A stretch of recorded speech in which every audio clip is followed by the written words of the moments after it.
Bueno, buenas tardes, hermanos. Que el Señor les bendiga. Damos gracias al Señor porque Él siempre nos da el privilegio de poder reunirnos en este local que Él nos ha dado y cantar las alabanzas, ¿verdad? Y que los niños también participen y así van dejando ellos el miedo, la pena y se van entrenando porque es el futuro del mañana. Y pues el Señor nos ayuda también a través de su palabra para edificar a su iglesia y alimentarnos, que es muy importante estar bien arraigados en la palabra del Señor, para que cuando venga el día malo nosotros sepamos cómo responder, sepamos en qué tiempo estamos. Y hemos comenzado hace un par de domingos una serie acerca de las 7 iglesias del Apocalipsis. La vez pasada veíamos el mensaje que Dios lanzó a la iglesia de Éfeso, una iglesia que comenzó con 10 personas cuando el apóstol Pablo llegó ahí. Habían 10 hermanitos ahí medio perdidos porque Pablo cuando los encuentra les dijo a ellos: ¿habéis recibido el Espíritu Santo? Y ellos le dijeron: pues no tenemos ni idea lo que es el Espíritu Santo. Ellos habían sido aproximadamente 25 años atrás bautizados por el bautismo de Juan el Bautista. Y Pablo pues una especie de como que los recicla nuevamente y los vuelve a bautizar. Y así comenzó la iglesia de Éfeso. Una obra gigantesca, una ciudad grandísima que estaba llena de templos que le rendían culto a Afrodita, Artemisa, la diosa Diana, que es la misma. Había mucha idolatría y Pablo así comenzó la iglesia en Éfeso. Pero aproximadamente a 56 kilómetros de Éfeso se encontraba otra ciudad, la ciudad de Esmirna. Una ciudad donde había también una congregación, donde había una iglesia. Y todos los mensajes que Dios lanzó fueron totalmente diferentes, la una y la otra, porque no hay iglesia que sea idéntica, porque no somos clones, no podemos imitar. Realmente todas las iglesias son totalmente diferentes. Y otra cosa también, no vamos a encontrar nunca la iglesia perfecta. No, porque no hay iglesia perfecta, porque bueno, la obra de Dios sí es perfecta, pero las iglesias somos totalmente diferentes y nosotros somos seres imperfectos, pero sí con un Dios perfecto. Y el gran problema de la iglesia de Éfeso era que se habían olvidado de lo principal. Habían trabajado duro, habían hecho muchas cosas, pero se habían olvidado del primer amor. Y ese era el gran problema de la iglesia de Éfeso. Por lo tanto, les dice el Señor, pues arrepiéntanse, recuerden de dónde han caído y empiecen a hacer las primeras obras. Si no, vendré y quitaré, dice, tu candelabro, tu candelero de tu lugar. Es decir, quitaré el liderazgo, te quitaré como iglesia. Si no te arrepientes. Eso le dice Dios a través de Juan a la iglesia de Éfeso. Pero aquí nos encontramos con la iglesia de Esmirna.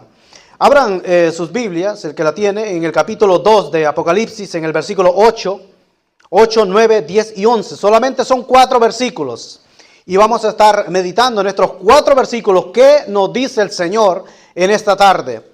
Dice: y escribe al ángel de la iglesia en Esmirna, el primero y el postrero, el que estuvo muerto y vio, dice esto: yo conozco tus obras y tu tribulación y tu pobreza, pero tú eres rico. Y la blasfemia de los que se dicen ser judíos y no lo son, sino sinagoga de Satanás. No temas en nada de lo que vas a padecer. He aquí el diablo echará a alguno de vosotros en la cárcel para que seáis probados y tendréis tribulación por 10 días. Sé fiel hasta la muerte y yo te daré la corona de vida. El que tiene oído, oiga lo que el Espíritu dice a las iglesias. El que venciere no sufrirá daño de la segunda muerte. Dios y Padre que habitas en los cielos y estás aquí en medio nuestro, en este lugar. Gracias te damos, Señor, por este privilegio que tenemos de abrir tu palabra, las escrituras que tú nos has dejado a través de por medio de tu Santo Espíritu. Te damos gracias por el mensaje que encontramos aquí a esta iglesia y te pedimos, Señor, que tú nos ayudes en esta tarde a poder entender este mensaje, Señor, y que sirva de edificación para nuestras vidas. Te lo rogamos en el nombre de Jesús. Amén. La iglesia de Esmirna. La palabra Esmirna significa mirra. Eso significa la palabra Esmirna. Significa mirra, era algo muy valioso en aquel tiempo. Por ejemplo, cuando nació el Señor Jesucristo, ¿qué le llevaron a aquellos magos? Pues le llevaron oro, incienso y mirra. También cuando muere el Señor Jesucristo, dice que Nicodemo llega con mirra. Porque la mirra se usaba para hacer perfumes. Y también cuando una persona moría, lo embalsamaban y le ponían mirra y olía muy bien. Entonces la iglesia de Esmirna, perdón, la ciudad de Esmirna, producía mucha mirra y exportaba mucha mirra, porque Esmirna queda en una bahía pegado al mar Ageo. Entonces es como un estilo puerto. Y producía también, dicen, también mucho vino que se exportaba. Pero la ciudad de Esmirna era una ciudad rica. Le llamaban la flor de Asia. Era la mejor ciudad, era la ciudad más bonita de todo lo que es Asia, la ciudad de Esmirna. Por eso se le llama, o se le conocía como la flor de Asia. Y mire cómo comienza diciendo en el versículo 8, y escribe al ángel de la iglesia de Esmirna. Mencioné la vez pasada que cuando dice escribe, porque claro, porque nosotros siempre tenemos la tendencia de ser olvidadizo, y por eso le dice escribe, porque tú no vas a poder retener Juan. Era Juan que estaba desterrado en la isla de Patmos cuando Dios le da la última revelación, y es la revelación de Jesucristo, para que la mande a 7 iglesias que estaban en Asia Menor, hoy en día pues Turquía. Incluso la ciudad de Esmirna sigue existiendo, ahora es Esmir en el idioma de ellos, pero significa la misma, es una ciudad que ha venido, que la han destruido, ha vuelto, la han destruido, ha vuelto, y sigue estando ahí, y hay unas pequeñas ruinas. Entonces le dice el Señor Jesucristo a Juan, escribe, porque tú no vas a poder retener todo el mensaje que yo voy a dar, y envíalo a la iglesia de Esmirna. O sea, que le envíe, dice, al ángel. El ángel es en Angelus, o la palabra en hebreo malaj, que significa enviado, significa el enviado, el mensajero o el ángel. Es decir, escríbele al encargado de la obra en Esmirna. Y él tenía que transmitirlo a la iglesia. Por eso le dice, escríbele al ángel, el que él ha puesto, el que Jesucristo ha enviado, y que pueda decirle el mensaje. Ahora, ¿cómo se presenta? En primer lugar, vamos a ver cómo se presenta el Señor Jesucristo, y esto me llamó mucho la atención. Cuando nosotros nos presentamos a alguien, bueno, decimos el nombre, mi nombre es fulanito de tal, vengo de tal ciudad y mi familia, y me presento, ¿verdad? Me doy a conocer al que no me conoce. Pero mire cómo se presenta el Señor Jesucristo. El primero y el postrero, el que estuvo muerto y vivió, dice esto. Y uno cuando lee este pasaje, pues se le pone la piel hasta como piel de gallina, como decimos nosotros. Que a usted le diga el primero y el postrero, el que estuvo muerto y vivió, te dice esto. ¿Qué nos trata de decir el Señor en su presentación? Por ejemplo, cuando nosotros nos presentamos ante la presencia del Señor, ¿cómo nos presentamos ante el Señor? Pues no tenemos nada que ofrecer, sino que tenemos de presentarnos en santidad, en obediencia a nuestro Dios. ¿Cómo nos presentamos cuando nosotros oramos? A veces tenemos la tendencia que oramos directamente a pedir. Señor, te pido esto, te pido esto. Claro, la Biblia nos enseña que debemos de pedir. Pedid, dice, y se os dará. Pero siempre uno se presenta a alguien. Por ejemplo, si uno no conoce a alguien, pues tiene que presentarse. Y siempre uno se presenta con respeto a aquella persona. Entonces, la presentación de nosotros hacia el Señor debe ser siempre exaltando al Señor, dándole honra y gloria a Dios, dándole todo lo que Él se merece, sus atributos, y luego de último, pues lo que Él ya conoce, pues nuestras peticiones, que también Dios quiere que nosotros hagamos estas peticiones. Entonces vemos que en la presentación de Él se presenta como afirmando su absoluta deidad, quién es Él, el primero y el postrero.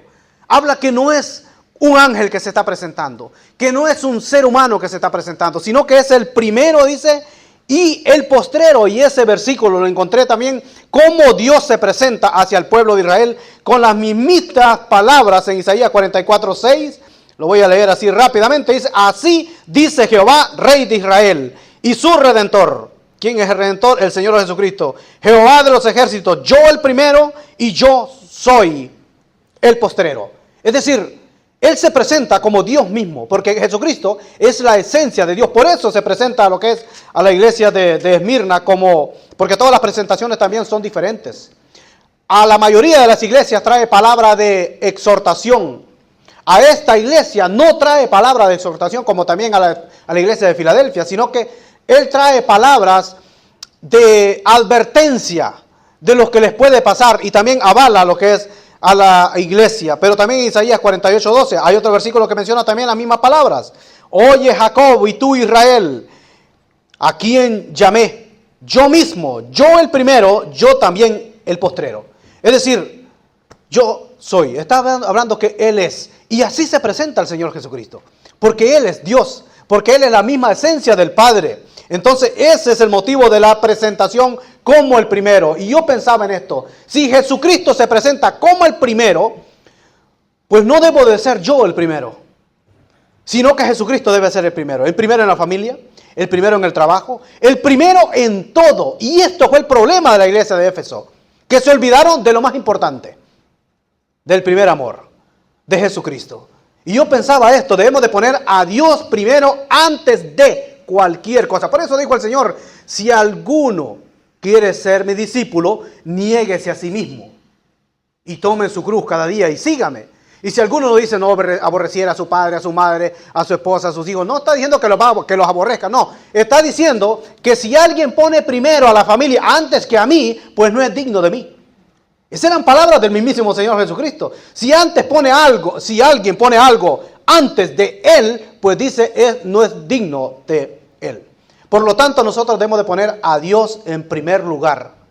En primer lugar en el trabajo. El primer lugar en la familia, porque Dios es primero. Y Él dice, yo soy el primero y el postrero. Es decir, abarca todo lo que es la creación. No es que Él sea el primer ser creado, no. Cuando Él dice yo soy el primero, es que Él existe, siempre ha existido, Él es existencia, Él es eterno. Pero ¿qué es lo que trata de decir? Yo soy el primero, antes de que existiera algo yo ya estaba.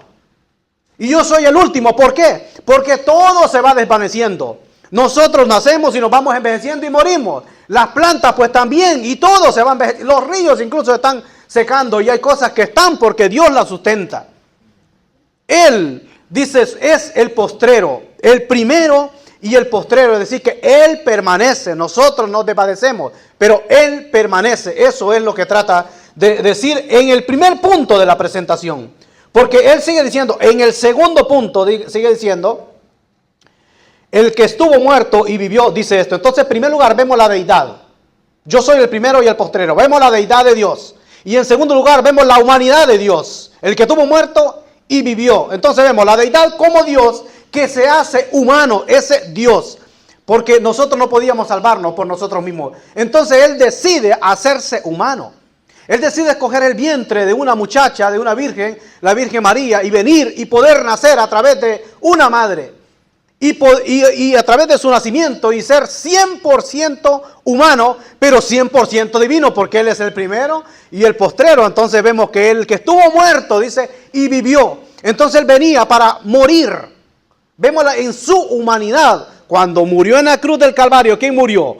¿Murió Dios? No, porque Él es el primero y el postrero. Murió la persona del Señor Jesucristo. Murió el verbo que se hizo carne. Entonces aquí vemos la humanidad de Dios. El que estuvo muerto, pero no quedó muerto. Pero no quedó en la tumba. Dice, y vivió. Es decir, porque Él es existencia. Él dijo, a mí nadie me quita la vida. Porque Él es la vida. ¿Y quién se la va a quitar? Si Él es. El ser mismo, Él es. Entonces a mí nadie me quita la vida, sino que yo la doy. Y si Cristo no hubiera muerto, ninguno de nosotros podía salvarse. Entonces por eso decide Dios mismo venir en su humanidad a morir por toda la humanidad. El que estuvo vivo, ¿por qué Él está vivo? El que vivió, el que estuvo muerto y vivió, ¿por qué Él está vivo? Porque el Señor Jesucristo está vivo. Si el Señor Jesucristo no estuviera vivo, creo que ninguno de nosotros estuviéramos acá. ¿Haciendo qué? ¿Cantándole a quién? ¿Escuchando a quién? ¿A nosotros mismos? No, le cantamos porque sabemos que Él se agrada que nosotros le cantemos. Venimos aquí a adorarle a Él. Venimos aquí a escuchar palabra que Él nos ha dejado escrita a través de las Escrituras. No necesitamos ninguna revelación nueva. Aquí traigo una revelación nueva. No existen revelaciones nuevas. Lo que está revelado ya está. Escrito está en la palabra del Señor. Y la última revelación es el libro del Apocalipsis, que se conoce como revelación. La palabra revelación viene cuando las personas en aquel tiempo, pues no había Biblia, pues habían pergaminos. Y cada vez que se abría un pergamino, iba a decir algo nuevo, algo que estaba oculto, enrollado en ese pergamino, se le reconocía como revelación. Y esta es la revelación del Señor Jesucristo, el libro del Apocalipsis. En primer lugar vemos la presentación de su deidad, como absolutamente Dios, el primero y el postrero, pero también vemos su humanidad, el que estuvo muerto y vivió. Así se presenta el Señor Jesucristo. Y yo digo, bueno, si las presentaciones son diferentes de Cristo en todas las 7 iglesias, ¿por qué razón se presenta a la iglesia de Esmirna de esta manera. Y averigüé y viendo que Esmirna fue fundada 600 años antes de Cristo, pero esta ciudad fue destruida por los lidios. Y estuvo 4 siglos destruida lo que es esta ciudad. Y estuvo muerta.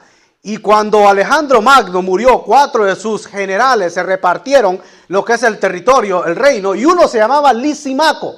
Este Lisimaco ayudó y levantó y reconstruyó nuevamente los escombros de la ciudad de Esmirna. ¿Qué trata de decir el Señor? Así como ustedes, ciudadanos de Esmirna, que estuvieron muertos, así también yo estuve muerto y vivió. Y ustedes estuvieron muertos por 4 siglos, pero ahora siguen siendo la ciudad de Esmirna. Por esta razón el Señor se presenta de esta manera, de esta forma. Y le dice a la iglesia de Esmirna que si ustedes, como están atribulados, si ustedes mueren, es decir, queriendo decirles, si yo estuve muerto y viví y estoy vivo.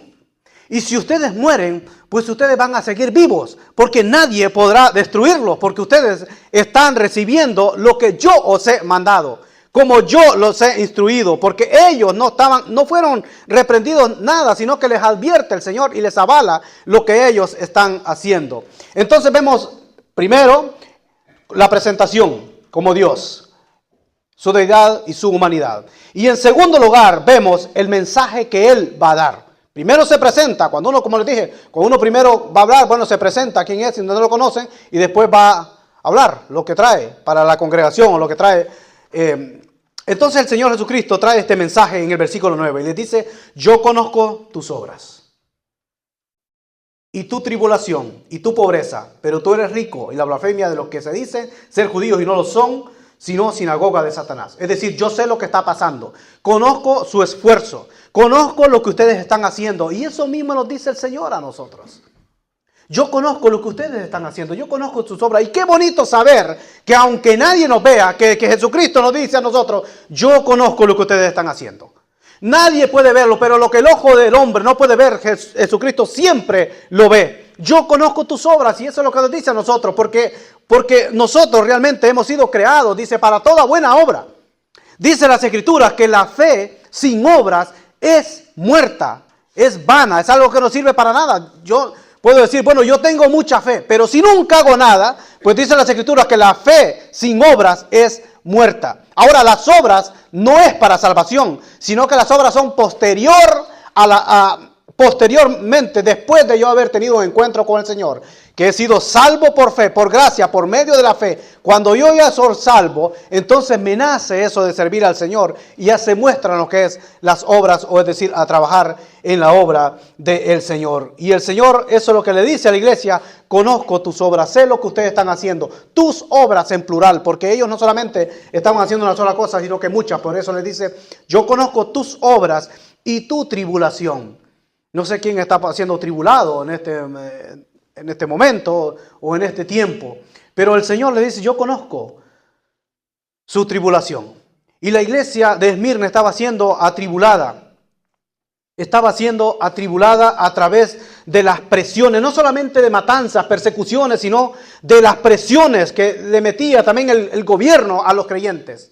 Ser creyente en aquel tiempo no era fácil. Ser creyente, pues a lo mejor no le daban trabajo, todo el mundo lo miraba mal, el gobierno lo miraba mal porque era una amenaza realmente ser creyente. Y claro, los tiraban al circo romano para que fueran devorados los creyentes en la arena. Dice que aquellos animales pues se comían a la gente y también servían como antorchas encendidas, dice también las Escrituras, los mismos creyentes. Así era la vida de los creyentes en aquel tiempo. Pero el Señor dice, yo conozco tus obras, yo conozco tu tribulación, sé lo que está pasando. Pero también dice, yo conozco su pobreza. Era una iglesia que había llegado a una pobreza tremenda. Porque dice también el autor a los Hebreos que los creyentes en aquel tiempo pues, también sufrían despojos. Es decir, les quitaban absolutamente todo y ellos quedaban sin nada. Y estaban en una tremenda pobreza. Y la ciudad de Esmirna era una ciudad rica, pero espiritualmente pobre. Y la iglesia de Esmirna pues había caído en una tremenda pobreza. Pero les dice el Señor, pero tú eres rico. Porque la riqueza no es lo que se ve, sino la riqueza es lo que yo soy en el Señor. Lo que me interesa, lo que nos debería interesar a cada uno de nosotros, es lo que Dios piensa de nosotros. No lo que la gente piensa. Uno puede poner a una persona, bueno, el presidente, esta persona ganó el trofeo, esta persona ganó esto, pero eso no es lo que ve. Al Señor no le interesa eso. El Señor dice, tú eres rico, aunque ellos materialmente estaban pobres, pero le dice, tú eres rico, porque la mejor riqueza que puede tener un ser humano es teniendo la presencia del Señor Jesucristo. Por eso le dice, tú eres rico, porque nosotros lo que hacemos aquí, pues estamos haciendo tesoros en el cielo, dice las Escrituras. Hacer tesoros en los cielos, cada cosa que nosotros hagamos acá, en la área que el Señor nos haya puesto, pues estamos haciendo tesoros en el cielo. Y en Cristo no hay ni un creyente que sea pobre en Cristo Jesús, hablando espiritualmente. Sino le dice, porque tú eres rico. Y había una iglesia que decía también que ellos eran ricos, que se habían enriquecido, como era la iglesia de la Odisea. Cuando el Señor pues le escribe, dice, escribe al ángel de la iglesia en la Odisea, en el capítulo 3, verso 14. He aquí el amén, el testigo fiel y verdadero, el principio de la creación de Dios, dice esto: yo conozco tus obras, que ni eres frío ni caliente, ojalá fuese frío o caliente, pero por cuanto eres tibio y no frío ni caliente, te vomitaré de mi boca. Dice el verso 17, porque tú dices, yo soy rico y me he enriquecido, de ninguna cosa tengo necesidad, y no sabes que tú eres un desventurado, miserable, pobre, ciego y desnudo. Es decir, ellos decían que de ninguna cosa tenían necesidad, que eran ricos, que no necesitaban de nada. Y el Señor les dice, ustedes son ciegos, ustedes son pobres, están desnudos, están desaventurados. El concepto que ellos tenían, pensaban que eran ricos. Aquí vemos el concepto que el Señor les dice a ellos, ustedes son ricos, les dice a la iglesia de Esmirna. Y lo importante, lo que importa es lo que Dios piense de mí. No lo que otra persona piense de mí, sino lo que Dios piense de mí. Si el Señor nos dice a cada uno de nosotros, ustedes son ricos porque tienen mi presencia, porque yo les voy a recompensar en la otra vida, por decirlo así, en la nación celestial. Y sigue diciendo ahí en el versículo 9, y la blasfemia de los que se dicen ser judíos, o sea, muchos levantaban calumnias y blasfemaban a Dios. Los que dicen ser judíos, dice, y no lo son, sino sinagoga de Satanás, la oposición. Muchos se hacían pasar como judíos. Y uno dice, ¿y por qué se hacían pasar por judíos? Dice, se hacían ser judíos, pero el Señor dice, no lo son. Como el Señor sabe todas las cosas, Él dice, no, ellos no son judíos, no lo son. ¿Por qué querían hacerse pasar como judíos? Porque realmente los judíos, cuando la ciudad de Esmirna pues fue nuevamente levantada con Lisimaco, muchos judíos dicen que dieron mucho dinero para poder levantar nuevamente la ciudad. Entonces los judíos en Esmirna pues tenían el beneplácito de las autoridades, y ser judío en aquel tiempo pues era un punto a favor, pero ser cristiano era lo peor. Entonces ellos se hacían pasar como judíos y levantaban calumnias y blasfemaban el nombre del Señor. ¿Por qué? Porque en aquel tiempo pues el creyente, a quien se le llamaba Quirios o Curios, era el César. Se le rendía culto al César, y los creyentes no le rendían cultos a César. Entonces, los que se decían ser judíos blasfemaban porque levantaban calumnia contra los creyentes que no eran leales al César. Entonces se les acusaba por ser desleales al César.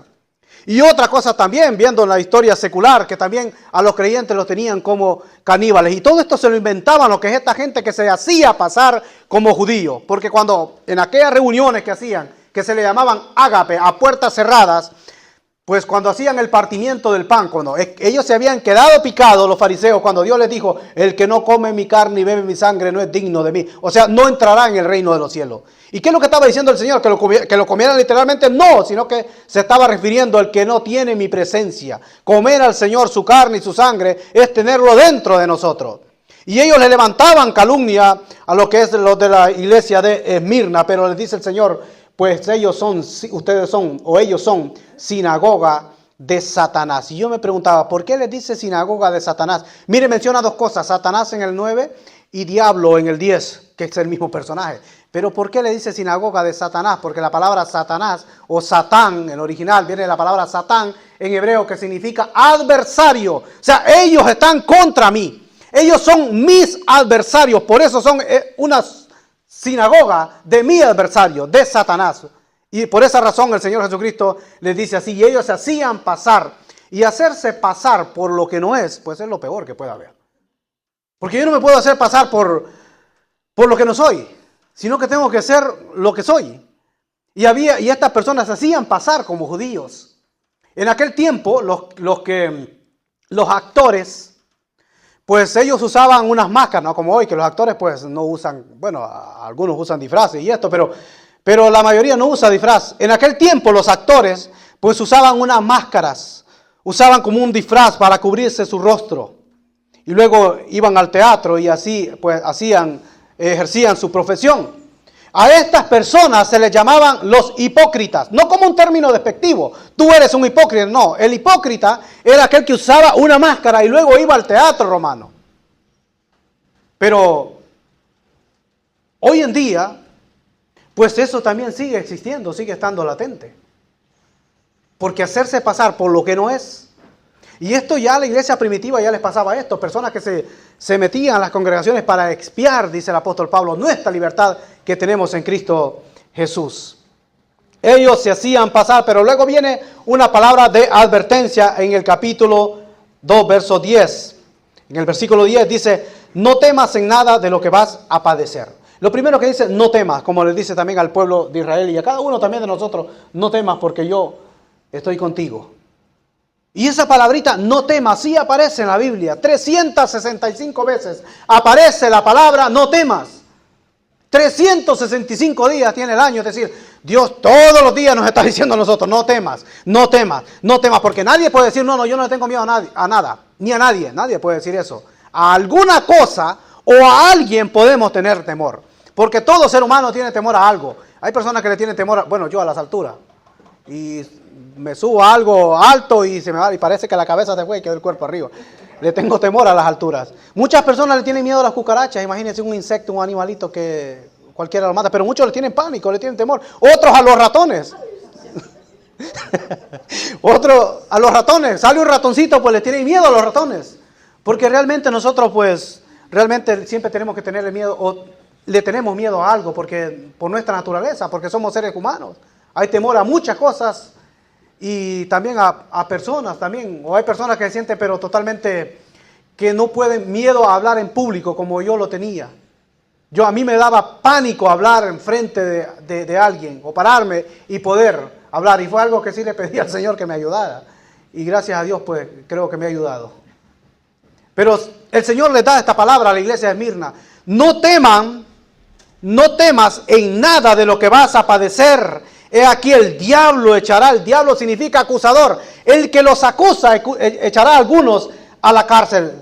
Pero mire cómo dice el versículo. Algunos de vosotros en la cárcel para que seáis probados. Es decir, el diablo va a tomar a algunos de ustedes y los va a echar a la cárcel. Pero no tengan temor. Pero porque eso que el diablo va a hacer, lo voy a tomar como una prueba. Que ustedes están siendo probados. Pero no tengan miedo porque ustedes están siendo probados por mí, dice el Señor. Porque el que prueba es el Señor, el que puede tentar a alguien es el diablo. El Señor no tienta a nadie, el diablo es el que puede tentar a la persona. Y el diablo no puede probar a alguien, sino que el Señor es que prueba a alguien. Las pruebas son para nuestro beneficio, para capacitarnos, para ayudarnos, para moldearnos, para hacernos crecer. Ese es el propósito de las pruebas. Y por eso nos dice que cada vez que tengamos nosotros una prueba que son diseñadas por Dios, por el amor de Dios, el trato que Dios nos ofrece a nosotros, debemos de estar gozosos, dice las Escrituras. Cada vez que nos hallemos en diversas pruebas, sabiendo, dice que la prueba, pues produce algo y produce la paciencia. Como cuando un puente de carga lo van a inaugurar, primero tiene que ser probado, no van a pasar algo pesado sin primero ser probado si esta cosa funciona o no. Entonces, prueba de carga para tirarlo después a que funcione. Y así también hace el Señor. Y de vez en cuando viene el Señor y corta, tenemos que ser podados, corta aquellas cositas que al Señor no le agradan y así nos va moldeando para su honra y su gloria, para que seamos mejores siervos delante de Él. Pero dice allí mismo, seréis probados y tendréis tribulación por 10 días. Hablábamos los significados de los números. No es que está diciendo literalmente, van a ser probados por 10 días. No, lo que trata de decir es que van a ser probados por por un periodo de tiempo. Eso es lo que lo trata de decir. El número 10 significa un periodo de tiempo, un plazo corto. No es que siempre, sino con plazo corto. Como veíamos el significado del número 1, que significa unidad. Significado del número 2, veíamos la vez pasada, que significa testimonio. Significado del número 6, que somos...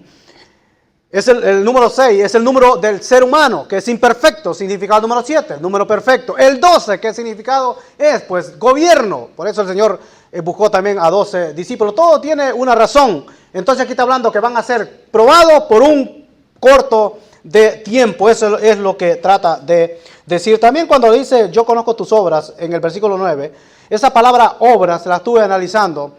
Y lo digo nada más porque a veces alguien puede decir... Sí, pero en la mayoría de los manuscritos no aparece la palabra obra, y sí, en realidad no aparece en todos los manuscritos que se escribieron la palabra obra, yo conozco tu obra, sino que se salta esa palabra obra, pero sí aparece en otros manuscritos.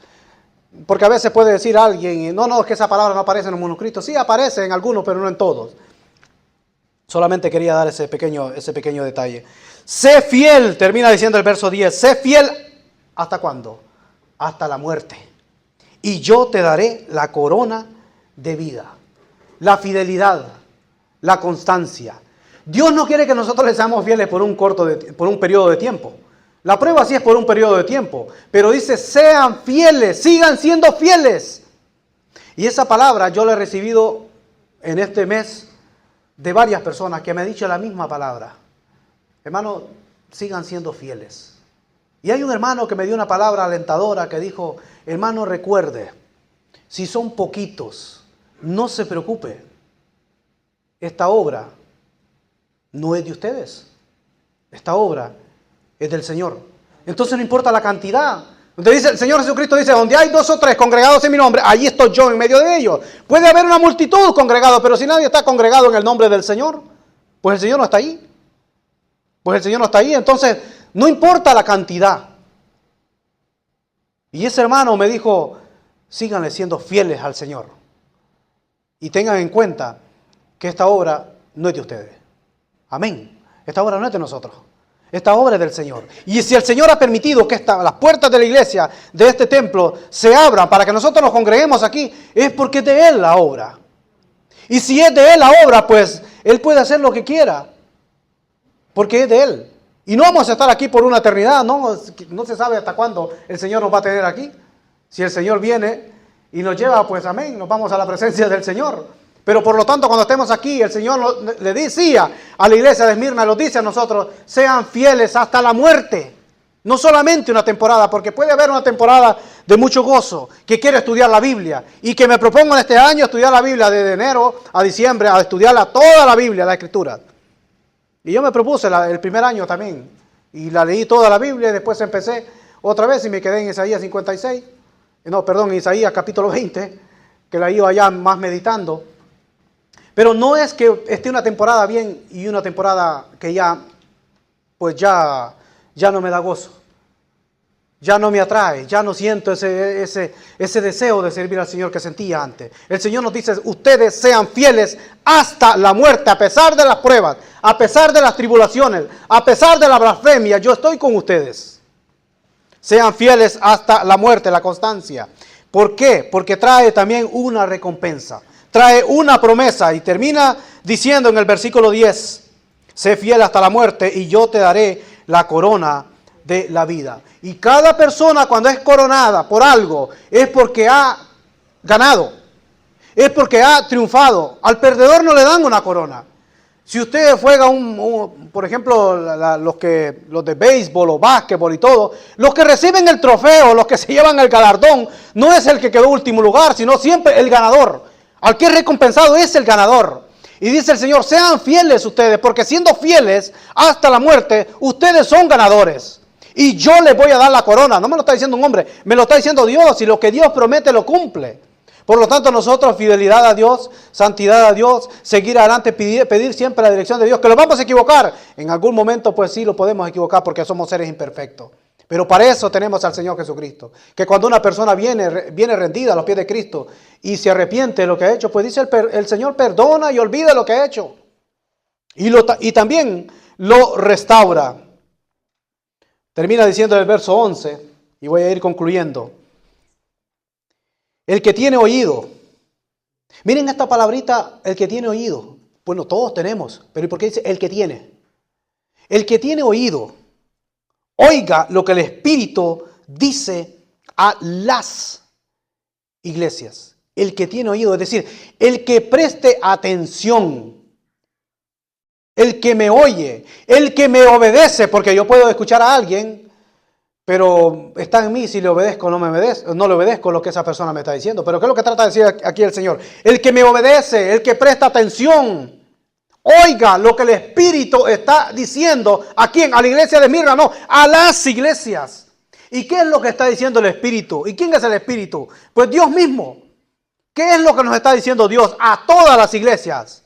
Pues que nos preparemos, que seamos fieles, que van a venir pruebas, sí van a venir pruebas, que vamos en algún momento podemos ser atribulados, pues claro, en el mundo tendréis aflicción, dijo el Señor Jesucristo. Pero recuerden, tengan memoria, que yo he vencido al mundo. El que tiene oídos, oiga lo que el Espíritu dice a las iglesias. El que venciere no sufrirá daño de la segunda muerte. El que venciere. Si usted está fuera de Cristo, pues no puede vencer. ¿Cómo voy a vencer si no tengo a Cristo? El que venciere, ¿qué trata de decir? En Cristo, dice las Escrituras, somos no solo vencedores, somos más que vencedores. Si tenemos a Cristo, nosotros somos vencedores. El que venciere no sufrirá daño de la segunda muerte. Como conclusión vemos cómo el Señor se presenta, cómo el Señor a nosotros se nos presenta. Yo soy el primero y el postrero, o sea, fuera de mí no hay nadie más. La gente puede hacer su propio Dios porque no le va a pedir absolutamente nada. Pero el Señor sí va a pedirle pues obediencia. Y que no hay nadie más sino que solamente Él. Que antes que Él existiera algo, incluso los querubines, serafines, los ángeles, los seres vivientes, el mundo espiritual, antes que existiera incluso el mismísimo Satanás, que también Dios lo creó, que Satanás no es un ser eterno, Satanás es un ser creado, pues antes de Satanás ya el Señor Jesucristo ya estaba. Antes que existiera alguien, ya el Señor Jesucristo estaba. ¿Por qué? Porque Él mismo fue que hizo la creación, Él mismo participó en la creación. Y aunque todo se vaya desvaneciendo, Él permanece. Dice el primero y el último. Y vemos que se presenta, yo estuve muerto. ¿Y por quién murió el Señor Jesucristo? Por cada uno de nosotros. Pero que vivió, o sea que estoy vivo. Porque nadie, la muerte no tiene poder para poderlo detener al Señor Jesucristo. Por eso Pablo se ríe y dice, ¿dónde está, oh muerte, tu aguijón? ¿Dónde, sepulcro, tu victoria? ¿Dónde está? Si el Señor Jesucristo venció la muerte, si ustedes retroceden un par de versículos, capítulo 1, verso 17, el Señor le dice a Juan, cuando le vi, dice Juan, caí como muerto a sus pies y puso su diestra sobre mí, diciéndome, no temas, yo soy el primero y el último, el que vivo y estuve muerto, mas he aquí que vivo por los siglos de los siglos, amén, y tengo las llaves de la muerte y del Hades. Es decir, tengo las llaves de la muerte y tengo las llaves del infierno. Él puede hacer lo que Él quiera. Y Él se presenta así para que nosotros no digamos, ¿y quién es Él? Nadie puede decir, ¿y quién es Dios? No, Él se nos está presentando. ¿Quién es Él? En su deidad, en su humanidad. Y que Él conoce todo lo que nosotros hacemos. Sean cosas buenas. Y también cuando nos equivocamos o tal vez desobedecemos, Él también sabe. Él conoce nuestra situación. Él nos creó. Y si Él nos creó, pues Él nos conoce a nosotros a la perfección. Y nos dice que no debemos de tenerle temor a nadie. No temas, no tengan temor. Aunque podemos sentir miedo, pero es que Él está con nosotros. Y a veces podemos decir, ¿dónde está Dios? No, yo me pregunto, ¿dónde estamos nosotros? Porque fue el ser humano que se desconectó de Dios. Dios no se desconectó de nadie. Él dice que no quiere que nadie se pierda, sino que todos procedan al arrepentimiento. Y a Dios lo puedo. Yo veo la gloria de Dios por todos lados. Con solo ver la creación, sé que Dios hizo la creación. ¿Y por qué las flores salen en tal tiempo? Bueno, Dios sustenta la creación y absolutamente todos los cielos y la tierra, dice, cuentan la gloria de Dios. ¿Y por qué permite? Bueno, que el Señor, hay cosas que los secretos dice que le pertenecen a Dios. Y Dios no tiene que sacarnos permiso a nosotros para hacer algo. Él es Dios. Y Dios sin nosotros, pues Él sigue siendo Dios. El Dios todopoderoso. Que no debemos de tener también miedo, pero debemos de ser fiel toda nuestra vida. Sean fieles, dice, hasta la muerte y nos da la recompensa, la corona de la vida, no de la muerte, la corona de vida. Pero para concluir quisiera que nos quedáramos también con esto. En el versículo 11 al final dice, no sufrirá daño de la segunda muerte. No sufrirá daño de la segunda muerte.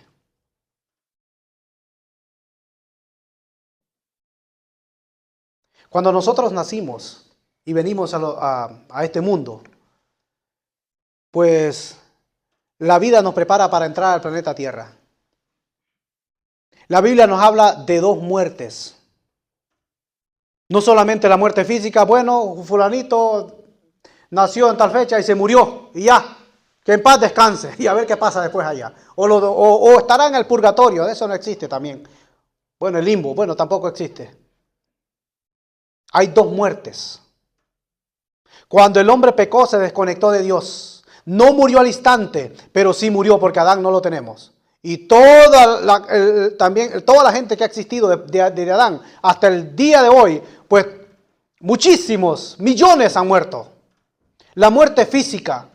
Pero también está la muerte, que es la que vamos a ver ahora. Apocalipsis capítulo 20, hermana. Apocalipsis capítulo 20, verso 6. Nosotros los creyentes podemos morir, pero si el vivir es Cristo y el morir, dice las Escrituras, que es ganancia. Bienaventurado, sí, ese mismo, capítulo 20, verso 6. Bienaventurado, esto es para los creyentes, y santo el que tiene parte en la primera resurrección. La segunda muerte no tiene potestad sobre estos, sino que serán sacerdotes de Dios y de Cristo y reinarán con él 1000 años en el periodo del milenio aquí en la tierra. No tiene potestad, no se va a sufrir daño. Los que estamos en Cristo, dice las Escrituras. Bienaventurado y santo el que tiene parte en la primera resurrección, porque van a haber dos resurrecciones. Cuando una persona muere, esa persona tiene que resucitar sí o sí. Pero bienaventurado el que resucita en la primera resurrección, que es cuando Cristo venga, dice que viene con voz de mando, con voz de trompeta, con voz de arcángel y con trompeta de Dios, dice que viene y los cristianos, los muertos en Cristo, dice que resucitarán primero. Y todos, dice, los que hayamos quedado, va a haber un grupo de personas vivos, seremos arrebatados, transformados, para recibir al Señor en el aire y estar con Él por una eternidad. Pero después, al final, en el libro de Daniel habla que va a haber una segunda resurrección para todos aquellos que no están inscritos en el libro de la vida. Y esa segunda resurrección se va a producir después del milenio. Pero esto es para todos aquellos que rechazaron el Evangelio. ¿Cuál es la segunda muerte? Bueno, Apocalipsis capítulo 21. Capítulo 20. En el capítulo 20, verso 11 en adelante. Capítulo 20, verso 11 en adelante. Dice, y vi un gran trono blanco al que estaba sentado en él. Aquí vamos a encontrar la muerte segunda. Del cual huyeron la tierra y el cielo y ningún lugar se encontró para ellos. ¿Para quiénes? ¿Quiénes van a estar en el trono blanco? Todo aquel que no está inscrito en el libro de la vida. ¿Y quiénes van a estar en el tribunal de Cristo? Todo aquel que es inscrito en el libro de la vida. Todo el que ha creído en el Señor Jesucristo.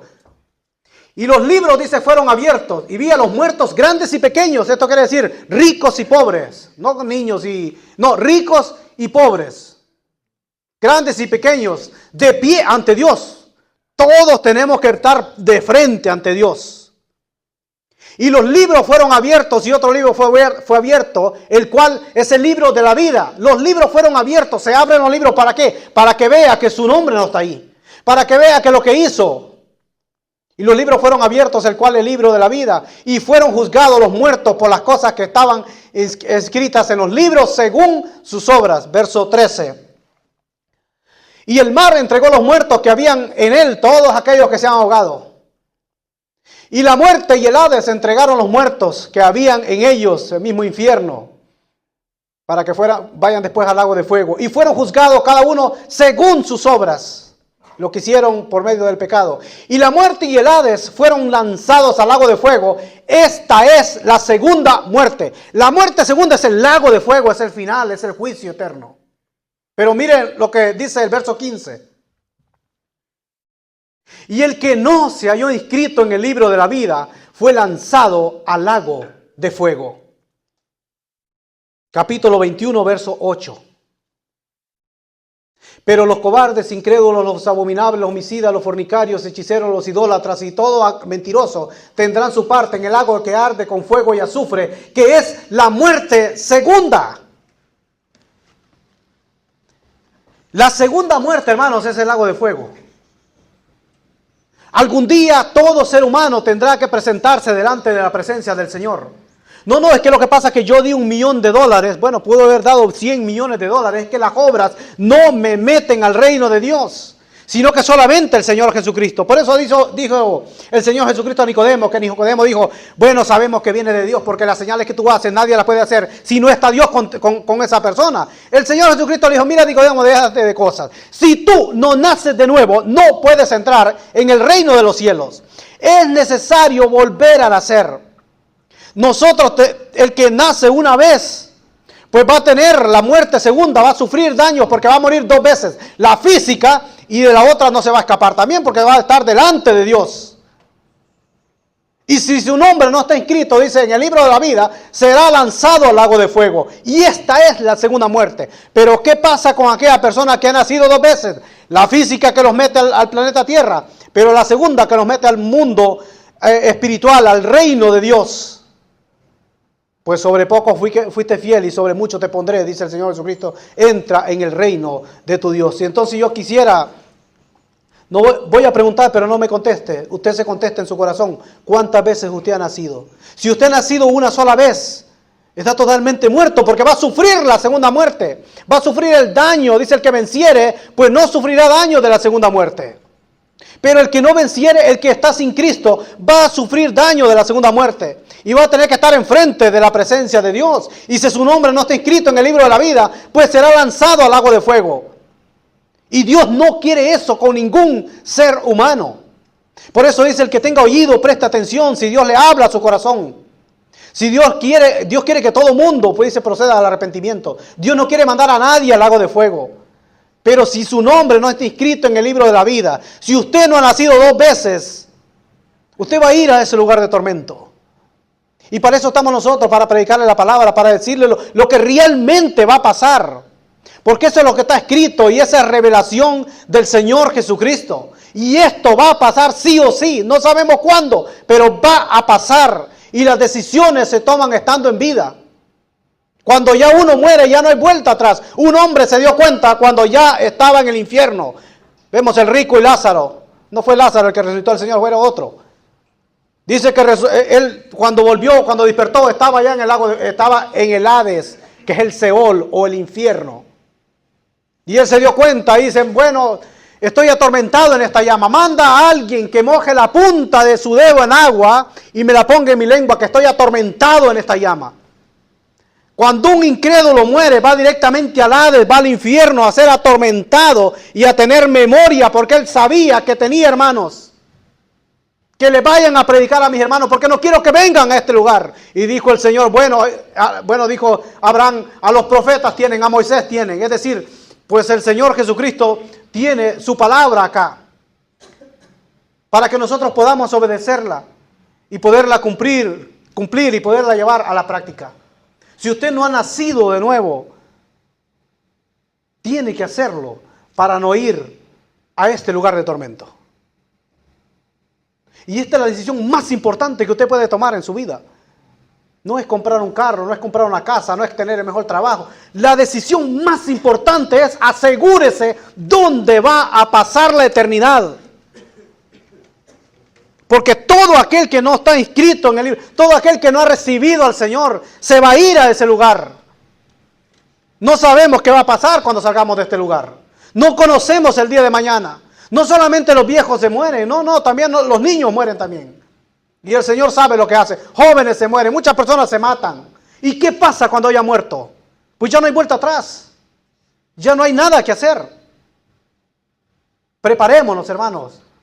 Y si usted no conoce a Cristo, pues reciba al Señor Jesucristo. ¿Hay alguien aquí en esta tarde que siente el deseo de recibir al Señor Jesucristo? Y va a tener la mismísima presencia del Señor. Y va a ser rico. Y el Señor se lo va a decir, pero tú eres rico porque tú eres mi hijo. Porque Él ha muerto, Él pagó el precio. No tenemos nada que pagar nosotros. Él pagó el precio. Lo que tenemos que hacer es tomar una decisión. Hay alguien aquí en esta tarde que quiera recibir al Señor Jesucristo y que su nombre sea inscrito en el libro de la vida. Y cuando esté delante de la presencia del Señor, su nombre va a estar ahí. Y la sangre del Cordero lo ha limpiado. Por lo tanto, va a entrar al reino del Señor y a gozar, a disfrutar por una eternidad. Estamos aquí totalmente de paso. Somos como la flor del campo, somos como la nieblina, estamos y después no vamos a estar. Yo no sé si voy a estar mañana, pero yo sé en quién he creído, yo sé a dónde voy. Pero ¿y usted cómo está? Preparémonos para la vida eterna. ¿Hay alguien? Y si no lo hay, pues que el Señor tenga misericordia. Y esta es la palabra del Señor. A veces es duro hablar de estas cosas del infierno, pero es la pura realidad. Y nosotros estamos aquí para decirle la realidad, lo que está escrito en las Escrituras. Si no lo hay, que el Señor les continúe bendiciendo.